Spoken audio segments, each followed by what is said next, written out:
Day to day news India देख रहे सभी दर्शकों का बहुत स्वागत। मैं आप सभी के साथ दिवांशु। हमारा चैनल आपके साथ ये वादा करता है, निष्पक्षता के साथ पत्रकारिता करेंगे, सटीकता के साथ आपको हर एक खबर दिखाएंगे। हमारे चैनल का कोई भी पत्रकार ना किसी से कोई तोहफा लेगा, ना कोई विज्ञापन लेगा, ना ही करेगा किसी को ब्लैकमेल। हम हमेशा ये कोशिश करते हैं कि हम दबे कुचले लोगों की आवाज़ बने। इसी के साथ हम ऐसे किसी भी तरह के व्यक्ति की खबर नहीं चलाएंगे जो कि भोले भाले लोगों को ठगता हो।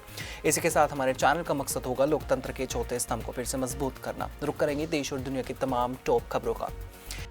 प्रयागराज के माघ मेले में अब तक 3 करोड़ से अधिक श्रद्धालु संगम में स्नान कर चुके हैं। संगम घाटों पर अभी भी जबरदस्त भीड़ बनी हुई है। प्रशासन का अनुमान है कि आज 4 करोड़ श्रद्धालु संगम में आस्था की डुबकी लगाएंगे। प्रयागराज माघ मेले में शंकराचार्य स्वामी को पुलिस ने संगम जाने से रोक दिया। इस दौरान पुलिस और शंकराचार्य के शिष्यों के बीच धक्का मुक्की भी हुई और अधिकारियों से भी तीखी झड़प देखने को मिली। शंकराचार्य के शिष्यों ने आरोप लगाया कि पुलिस ने शंकराचार्य की पालकी गिरा दी, जिससे कई लोग धक्का लगने से नीचे भी गिर गए। पालकी को खींचते हुए संगम से लगभग 1 किलोमीटर दूर ले जाया गया। घटना के बाद शंकराचार्य के सभी समर्थकों को हिरासत में ले लिया गया।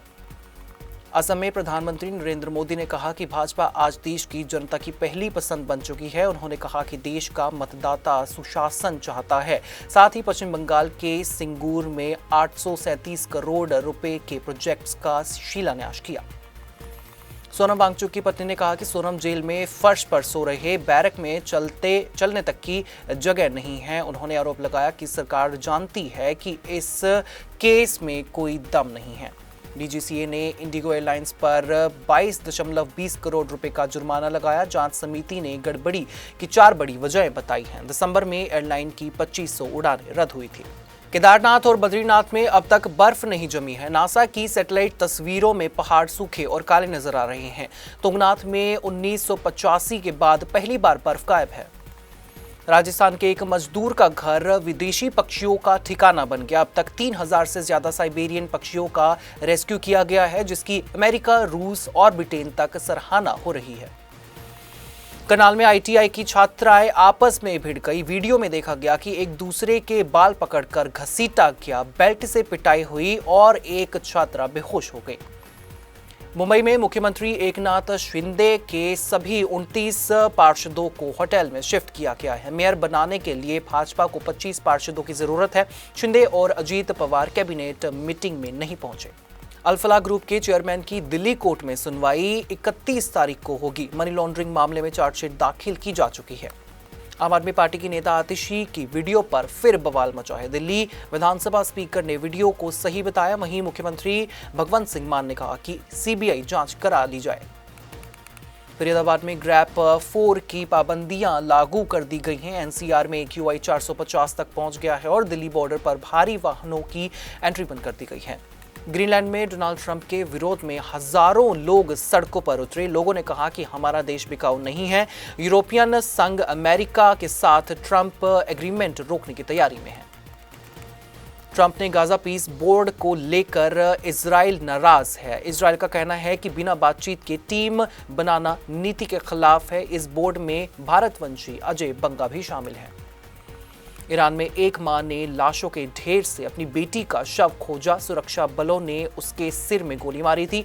मां ने आरोप लगाया कि शव चुराकर सड़क किनारे दफना दिया गया। ट्रंप ने 8 यूरोपियन देशों पर 10% टैरिफ लगाया है। चेतावनी दी कि अगर विरोध जारी रहा तो जून में 25% टैरिफ लगाया जाएगा। ट्रंप मिस्र और यूथियोपिया के बीच नील नदी के पानी के बंटवारे को लेकर चल रहे विवाद को सुलझाना चाहते हैं। इस संबंध में मिस्र के राष्ट्रपति को पत्र लिखा गया है। लखनऊ के बंथरा इलाके में सड़क हादसे में मारे गए युवक युवती का शव गांव पहुंचा। परिजनों ने सड़क जाम कर 50 लाख रुपए की मुआवजा और नौकरी की मांग की। प्लेन में बम है की सूचना के बाद इंडिगो की फ्लाइट की लखनऊ में इमरजेंसी लैंडिंग कराई गई। बाथरूम में नैपकिन पर धमकी लिखी गई थी। आगरा में बुजुर्ग महिला की मौत के बाद अस्पताल में हंगामा हुआ। परिजनों ने इलाज में लापरवाही का आरोप लगाते हुए हाईवे जाम कर दिया। तेजस्वी यादव को पार्टी में नई जिम्मेदारियां मिल सकती हैं। 25 जनवरी को पटना में इस पर फैसला होगा। बिहार के एक जज की पत्नी को झारखंड में गोली मारी गई। महिला ने आरोप लगाया कि पति के अवैध संबंधों के चलते देवर से फायरिंग करवाई गई। अंतिम बंगाल की टीम ने मुंबई को 7-2 से हराया। ओलंपिक पदक विजेता अमन जीते, लेकिन टीम मुकाबला हार गई। झज्जर में शराब पीते समय हुई विवाद में फायरिंग हो गई, 2 लोग घायल हैं और पीजीआई में इलाज चल रहा है। हरियाणा के एक ड्राइवर की 10 करोड़ रुपए की लॉटरी निकल आई। बेटे ने कहा कि अब हम थार गाड़ी खरीदने जाएंगे। लुधियाना में गोल्डी बराड़ के जुड़े गैंग का पर्दाफाश हुआ। पुलिस ने 10 शूटर सप्लायर पकड़े और 12 हथियार बरामद किए। बठिंडा में कोहरे के कारण पीआरटीसी बस हादसे का शिकार हो गई। 2 बसों की टक्कर में 8 यात्री घायल हुए। चंडीगढ़ में अंबाला के ज्वेलर से 1.40 करोड़ रुपए नकद और 1 किलो सोना जब्त किया गया। कार में दस्तावेज नहीं दिखा पाया।